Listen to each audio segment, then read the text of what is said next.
She killed him. She smothered the baby. I saw it. The nurse was screaming. Two more staff burst into the NICU unit. Monitors were still beeping. On the floor, Dr. Liana Brooks stood frozen, her gloved hands shaking above an incubator. Inside, a premature infant, barely breathing. I didn't touch him. But no one listened. Security grabbed her arms. Call the police. She's done. Outside, snow was falling. Inside, Liana's entire career had just been pronounced dead. Subscribe and tell us where you're watching us from. The hospital was cold, fluorescent, and unforgiving. Winter hadn't hit New York City this hard in years. But inside the NICU wing of East Mercy Medical, the temperature had nothing to do with the chill in the air.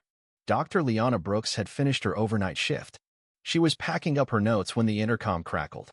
Code black. NICU. Room 3A. The hallway lights dimmed as emergency protocol kicked in. Liana ran. When she reached room 3A, she saw it, a tiny body, less than 2 pounds, gasping. The monitor showed oxygen levels dropping.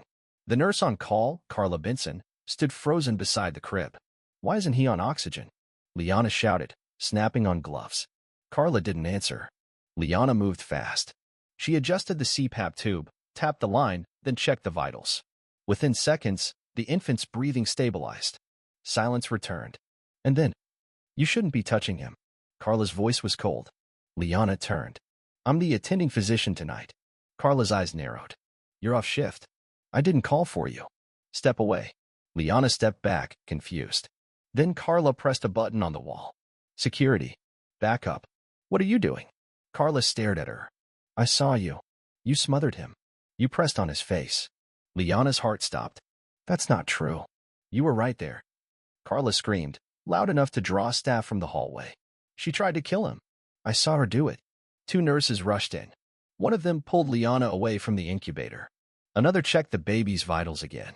Liana raised her hands. I just saved his breathing. Check the logs, the charta. Carla didn't let her finish. You people think you're above mistakes. The room fell silent. You people. Security arrived. No questions. No explanations. Just zip ties on her wrists. Liana tried to speak, but every voice was louder than hers. She was walked past other patients, past interns who stared but said nothing. Her white coat dragged behind her.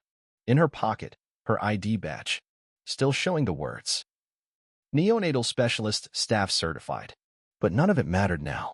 In their eyes, she was no longer a doctor, just a black woman in a room with a dying child. Liana sat in a windowless room on the sublevel of East Mercy Medical. The clock above the door didn't tick. Time wasn't passing, it was circling her. 2 security officers stood by the wall. Across from her sat risk management, a tall woman in a navy suit with a gold badge pinned to her lapel. No introduction. No warmth. Dr. Brooks, walk me through your actions in room 3A. Liana kept her voice steady. I responded to a code black. The infant's O2 levels were crashing. The nurse, Carla Benson, appeared frozen. You were not on shift. Liana blinked. I was leaving. I heard the code. I acted. The woman scribbled something. Did you have a witness to verify the nurse froze? There were monitors. Vitals. Someone logged the alert. Time of entry. Start there. No answer. Instead, the woman flipped a page. Ms. Benson alleges that you applied pressure to the infant's face, enough to trigger oxygen collapse. Liana leaned forward, voice sharp now. That's a lie. You used ungloved hands? No. Gloves. Always. The woman raised an eyebrow. We'll review footage. But I'm told the room camera was temporarily disconnected due to maintenance. Liana's stomach twisted. Convenient. The woman continued. You have a previous note in your file, dated 6 months ago, for raising voice during a tense care episode. That was during a code blue. The resident misread an x-ray. The patient coded because no one listened. Still. Noted. Liana's breath caught. Are you building a disciplinary case? The woman smiled without smiling. I'm documenting patterns. We've also requested access to your personal charting habits. Some colleagues say you deviate from standard language. Liana shook her head slowly. You're trying to make this fit. You've already decided. The woman closed the folder. Dr. Brooks, you're currently under internal review. Effective immediately, your access to hospital systems is suspended. Your rounds are frozen. We recommend legal counsel. Liana stood. Am I being charged? The woman didn't blink. You'll be escorted out shortly. HR will contact you. For now, leave your badge and keys. 2 hours later, Liana stood on the sidewalk outside East Mercy. No coat, no bag, just her hands shaking. She watched nurses pass by the glass doors. She used to be one of them. Now they didn't look at her. Back in the NICU, the infant's status was critical but stable. She had saved him. But that wasn't the story being written. And Liana understood something brutal. In a room full of white coats, she was the one they wanted removed from the photo. 3 days passed. No calls. No texts. No explanations. Liana's phone stayed on the kitchen table, fully charged, untouched. The only notification she received was from the hospital's automated HR portal. Administrative leave, pending investigation. She checked her email twice an hour. Nothing. Even her work chat, once filled with late-night case updates and resident jokes, was silent. She typed one message. "Can someone tell me what's going on?" No one replied. She opened her calendar. Her name had been removed from every rotation. By Friday morning, she realized the worst part wasn't the accusation. It was erasure. Her locker at East Mercy was emptied. Her badge credentials disabled. She no longer existed in the system. She called the hospital once. A receptionist answered. "I'm trying to reach Dr. Singh Pediatrics." A pause. "I'm sorry, there's no one by that name listed in our active staff." She hung up. That evening, a letter arrived. Plain white envelope. No return address. Inside, an official notice from the New York State Office of Professional Medical Conduct. Subject, preliminary review, allegation of infant harm. License status, under examination. She read the words 3 times. They blurred. She had spent 11 years in school, 3 more in residency. Countless nights in scrubs, covered in sweat, blood, and milk. She had performed resuscitations, comforted grieving parents, delivered miracles that barely weighed 2 pounds. And now one sentence was enough to put her license under examination. She sat down on the couch, phone in hand. Her thumb hovered over a contact, Mom. But she didn't call. What could she say?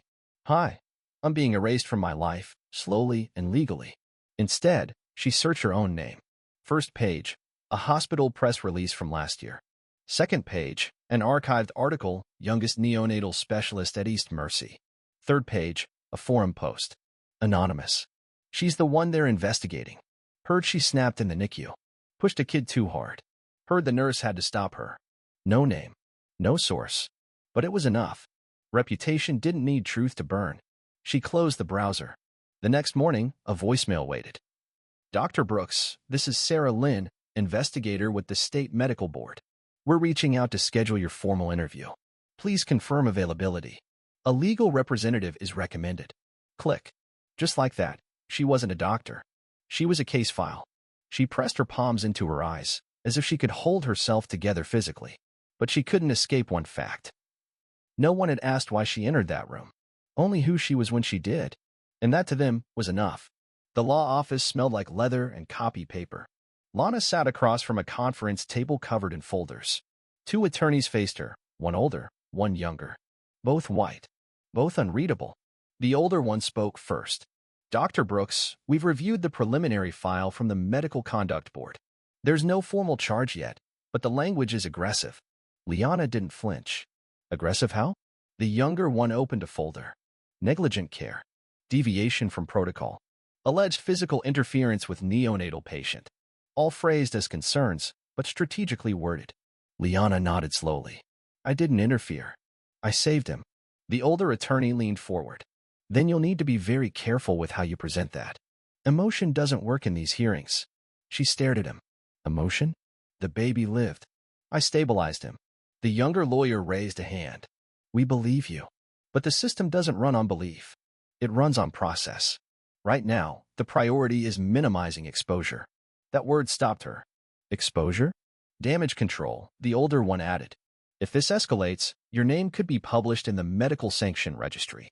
That affects hospitals, residencies, future hiring." Liana's jaw tightened. "So what are you suggesting?" The 2 exchanged glances. Then the younger lawyer said it. "A no-contest agreement. Not an admission of guilt, but an acceptance that procedures were not followed optimally. It could preserve your license." She blinked, stunned. "So plead half guilty to something I didn't do?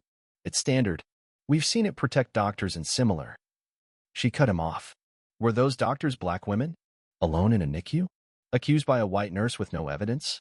Silence. The older lawyer cleared his throat. We don't see race. We see strategy. Liana leaned back. Then you're not seeing me. She stood. Thank you for your time. The younger one looked up sharply. Dr. Brooks, walking away now will hurt your case. She didn't stop. What case? You're already negotiating my guilt. Outside, the wind cut through her coat. She walked 3 blocks without feeling her feet. By the time she reached her apartment, her hands were shaking again. That night, she wrote down every detail of that NICU room. Every breath. Every line of data. Every second Carla Benson had stood still while a baby almost died.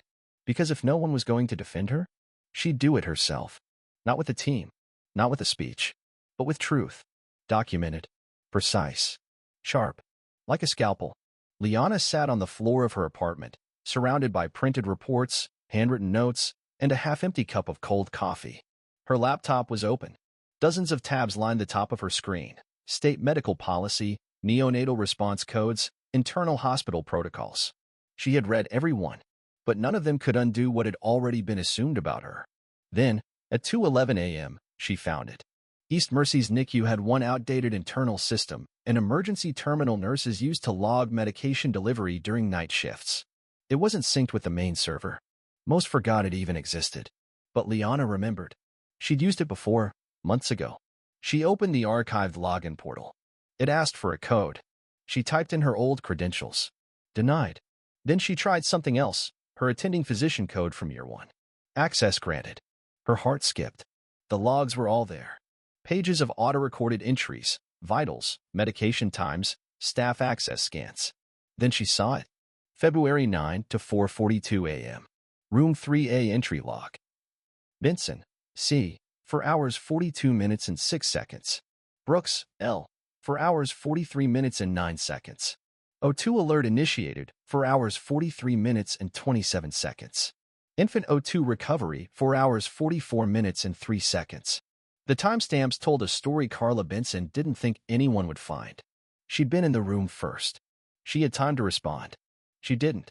Liana entered after, and 30 seconds later, the infant's vitals began to stabilize. No proof of assault. No smothering. Just data. Unedited. Unspun. Liana took a screenshot. Then 5 more. Then printed every page and backed them up to a USB drive. She didn't cry. She didn't smile. She just sat still, breathing slowly. For the first time in 2 weeks, she had leverage. Not victory. Not safety. But something concrete. They had erased her voice. But they forgot to delete the machines. The next morning, she walked into the medical board's downtown office unannounced. The receptionist blinked. Do you have an appointment? Liana held up the folder. I have something you need to see before you schedule another interview. 10 minutes later, she sat across from a board investigator in a small glass office. She laid the documents on the table. No speech. No emotion. Just one line. Your timeline is wrong. And your witness is lying. The investigator flipped through the papers. His eyes narrowed. Where did you get these? Where your staff forgot to look. He didn't thank her. Didn't even nod. But Liana didn't care. She hadn't come for their approval. She came to rewrite the narrative line by line. The second hearing room looked nothing like the first. No gray walls. No cheap folding chairs. Just polished oak, bottled water, and cautious silence. Liana sat alone on one side of the table. Across from her, for board members, a compliance officer, and the same investigator who hadn't looked up from her file 2 weeks ago. Today, he looked. Dr. Brooks, thank you for coming in again. We received your submission and have had time to review the logs. Liana nodded, expression unreadable. No, thank you for uncovering what their process missed. No apology for believing a single accusation without verifying timestamps. Just procedure. We'd like to clarify a few points regarding the timing of your entry into room 3A, said the woman in the center. Her tone was rehearsed. Liana leaned forward. There is nothing to clarify. The infant was crashing.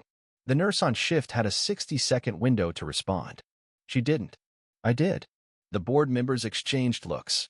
The compliance officer adjusted his tie. We don't dispute that now. However, your presence off shift is still irregular, and the lack of on-site supervisor approval is irrelevant in an emergency, Liana interrupted. Read your own policy. Section 4.5.1. Any licensed physician on premises may respond to code black regardless of posted hours. The investigator cleared his throat. We've noted that in the updated report. Additionally, Nurse Benson's statement has inconsistencies. She now claims she was preparing equipment during the alert, not frozen, as originally implied. Liana folded her hands. Is she still employed? No answer. She asked again, slower. Is the woman who accused me of smothering a newborn still walking your halls? The compliance officer glanced at the board. Internal review is ongoing. Liana smiled without smiling. That's what you said about me. Silence. The woman in the center finally spoke. Dr. Brooks, the board is not pursuing disciplinary action at this time. Your license remains active. The investigation is closed. A formal letter will be mailed within 5 business days. Liana nodded once, then reached into her bag and placed a second folder on the table. This contains internal hospital policies where East Mercy failed to follow their own protocols during staff suspension, access denial, and record suppression. They stared at the folder. She stood. You can file it under systemic oversight, or you can ignore it. But either way, I'm not going anywhere. She walked out without waiting for a reply. Outside, the wind had softened. Snow was melting. Not all of it, but enough to feel the shift. The badge clicked against the scanner. A green light flashed. Door unlocked. After 32 days, Dr. Liana Brooks stepped back into East Mercy Medical. She expected whispers. She got silence. No welcome back email. No supervisor handshake. No eye contact from the nurse station. She walked to the staff lounge. Her locker had been moved. No one told her where. The new locker was smaller, farther from the NICU. She opened it and found a single note taped inside. They don't forget. No signature. She folded the note, slid it into her coat pocket, and shut the door. Rounds started at 7:15. Her attending list had been cleared, no active patients assigned. She approached the scheduling board. Behind it stood Dr. Klein, the shift supervisor. He didn't look up. Morning, Liana said flatly. He nodded once. You're on observation only today. Follow Dr. Choi's team. Observation? Board decision. Transition phase. Liana stared at him. I'm not a resident. I'm certified. I saved a child. Then proved the accusation false. He shrugged. Tell that to HR. I don't write the policy. She turned without another word. Downstairs, the NICU looked the same. Same humming machines. Same sterile scent. Same wall of tiny heartbeats blinking green across the monitors. But room 3A had a new sign. Under maintenance. Restricted access. She didn't ask why. She already knew. A nurse passed by, Tammy, one of the few who'd smiled at her once. Now she glanced away, adjusted a chart, and kept walking. Liana followed Choi's team. She listened, took notes, spoke when asked. When they reached a premature infant in respiratory distress, Dr. Choi hesitated. Liana stepped forward. Increase humidity flow. His lungs aren't ready for full volume pressure. Choi looked at her, paused, then nodded. Good call. She didn't smile. That evening, she changed in the locker room. Alone. But before leaving, she checked the mail slot near the door. Inside was a sealed envelope. To Dr. L. Brooks. From Compliance Office, East Mercy. She opened it. One sentence. Your administrative file has been amended. Previous disciplinary notations removed. No apology. No explanation. Just red ink erased quietly. She stared at the paper for a long time, then folded it neatly and threw it in the trash. Because some things didn't need to be saved. They needed to be buried. It was a quiet Thursday when the email came. Subject: Staff departure notice. Body: effective immediately, Nurse Carla Benson has resigned from her position at East Mercy Medical. We thank her for her service. No explanation. No reassignment. No retirement celebration. Just gone. Liana reread the message 3 times. Then checked the internal directory. Access denied. She closed her laptop and stared at the wall. Carla Benson hadn't just accused her. She'd ignited a process that nearly erased her name from medicine. Now she'd vanished. No hearing, no accountability, no statement. It wasn't a coincidence. It was strategy. Liana knew the game now. The hospital wouldn't punish Carla. They'd let her slip out the back quietly, like a spilled tray no one wanted to mop up. Because to punish her was to admit they'd protected a lie. And East Mercy didn't apologize. It deleted. That afternoon, during a neonatal intake, a new resident stood beside Liana, tall, unsure, barely 25. He adjusted his glasses nervously. Dr. Brooks, may I ask something? She nodded once. What they said, what happened, was any of it true? She looked at him sharply. He swallowed. Sorry, I just meant, everyone here acts like they know, but no one talks. It's like it's contagious? She said coldly. He flinched. I didn't mean to offend.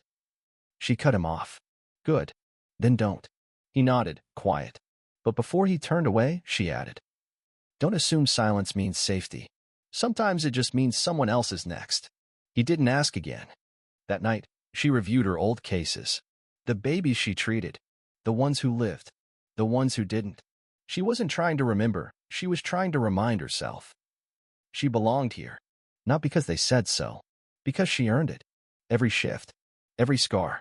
Every sleepless night. Her phone buzzed. Text from an unknown number. Carla's gone. But they still talk like you were the problem. Be careful. No signature. She deleted the message. Not out of fear. Out of refusal. She wouldn't live in defense. She wouldn't whisper. Wouldn't wait for another accusation to knock her down. Let them talk. Let them wonder. Let them watch her work. Every shift. Every life saved. Every moment she moved through that building like the ghost they couldn't erase. Because truth didn't need noise. It just needed to survive. Monday, 8:03 a.m. Liana walked into the Human Resources office without an appointment. The receptionist blinked. Can I help you? Yes. I need to speak with compliance. Is this about a report? No. It's about a pattern. The receptionist hesitated, then gestured toward a seat. 10 minutes later, a woman in a beige suit appeared. Dr. Brooks, I wasn't expecting it. I know. Sit down. The compliance officer stiffened but followed her into a small glass room. Liana closed the door herself. I want a full internal review of every disciplinary report issued against medical staff in the last 5 years, broken down by race, gender, and department. The woman blinked. That's unusual. So was my accusation. The officer fumbled for words. That's not something we typically... Liana cut in. Then start now. I want the numbers. I want anonymized data. And I want an external ethics monitor to review all NICU-related complaints from the past 24 months. Dr. Brooks, I understand you're still healing from a traumatic. Liana's voice dropped. This isn't trauma. This is clarity. The woman shifted uncomfortably. May I ask why you're making these requests? Liana leaned forward. Because I was nearly erased by a lie.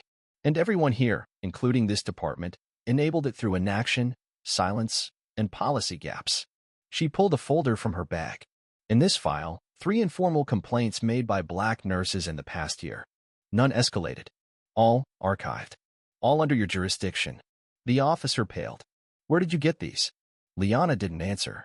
I also want a formal acknowledgement in my file, not just notation removed. I want a line that says, allegation disproven by independent evidence provided by physician. Word for word. The woman looked overwhelmed. That would require. Then require it. For a full 10 seconds, no one spoke. Then the officer cleared her throat. I'll escalate this to the board.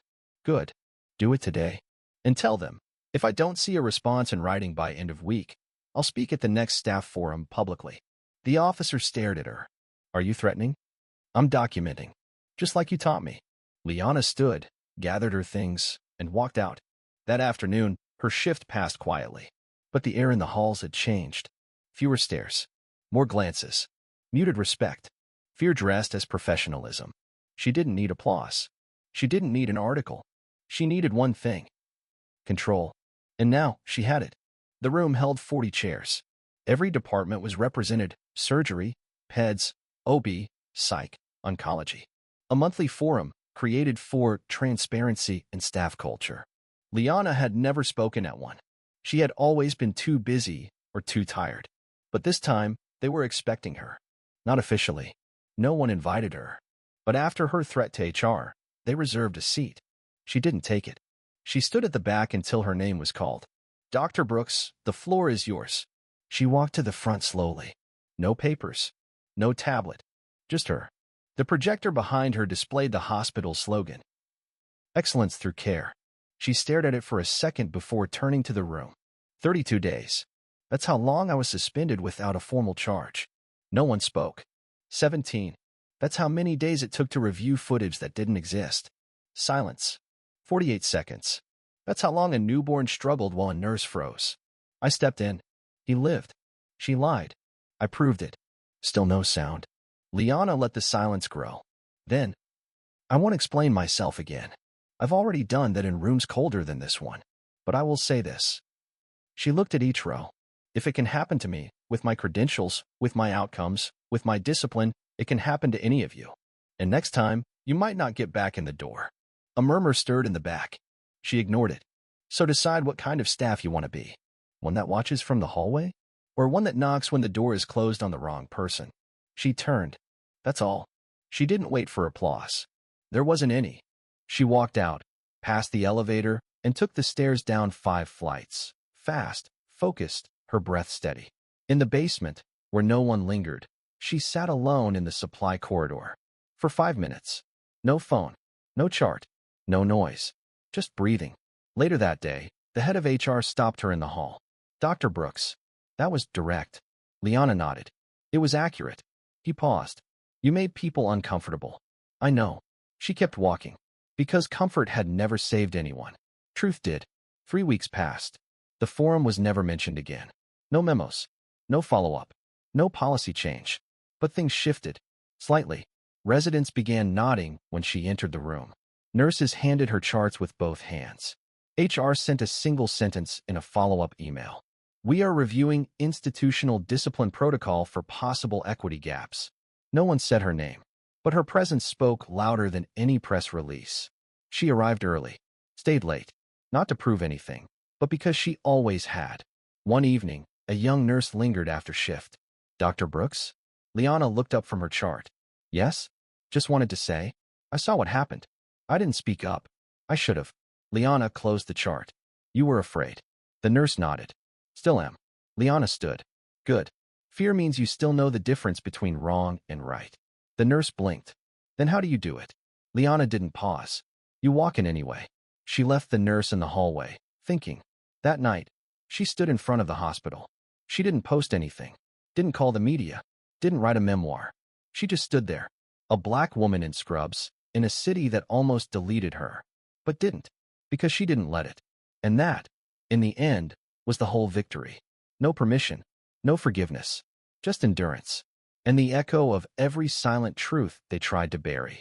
Share your thoughts in the comments below, and don't forget to like and subscribe for more stories that inspire action and hope.